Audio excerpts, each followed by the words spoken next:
Well, first of all, thank you to all panelists and the moderator for what was a hugely illuminating discussion. I think I speak for everyone in the audience and online in conveying our thanks to you, Tess, Patty, Brooke, Zaydun, Richard. You all come from different disciplines and vocations, law, business, archaeology, and policy.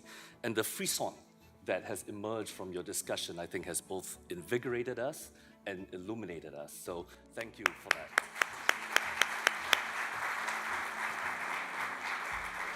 This bringing together of different vocations across geographies very much exemplifies the mission of the Cheng-Harrell Institute.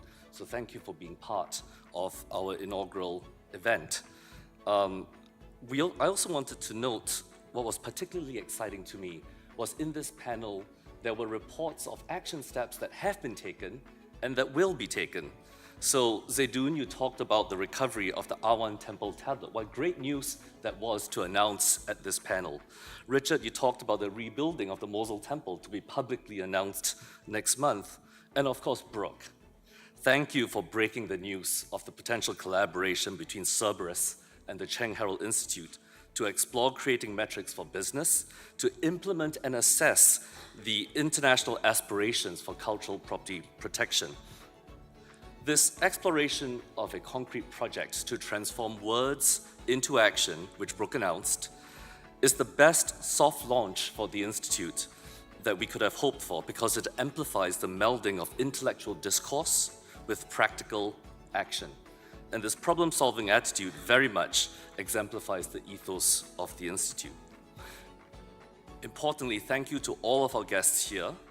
Cole and I would like to express our gratitude for you spending your Saturday morning with us. And I'd just like to take a minute to recognize some of my dearest, oldest friends in this audience. House Ranking Member Mark Takano from Veteran Affairs. The Honorable Mark Takano, thank you for being here. ICJ Ad Hoc Judge Charlie Brower.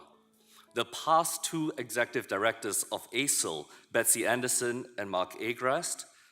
Former legal advisor from NATO, Stephen Hill, and my Yale Law School classmate, probably my oldest friend in this audience, and many, many others. National Museum of Asian Art Board Chair Antoine Agmetel and other board members. And finally, and most importantly, Ford Cipher, the US Army Ranger, who kept me alive when I was in Kurdistan and we were embedded with the Peshmerga back in 2016. Without Ford, I would not be standing here. There would be no institute. So thank you, Ford.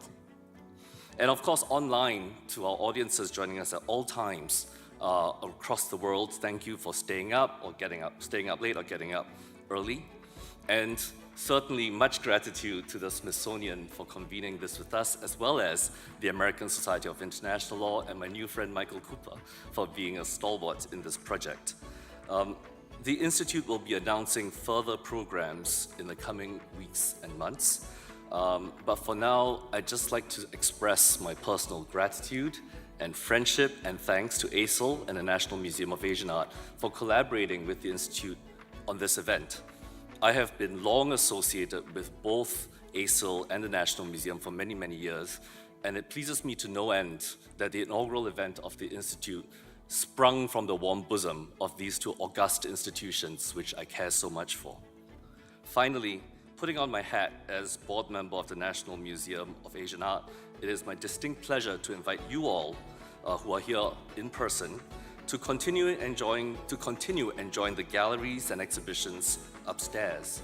And for those of you who are staying a little longer, the National Museum of Asian Art's Cherry Blossom Festival kicks off this afternoon at 2 p.m. with activities including performances by Yumi Kurosawa, curatorial tours of the Aiyo Happy Rainbow Hell, a vintage kimono pop-up shop, and a cheese and tea pairing. On that cheerful, festive Cherry Blossom Festival note, thank you all for being here, and thank you again to our panelists.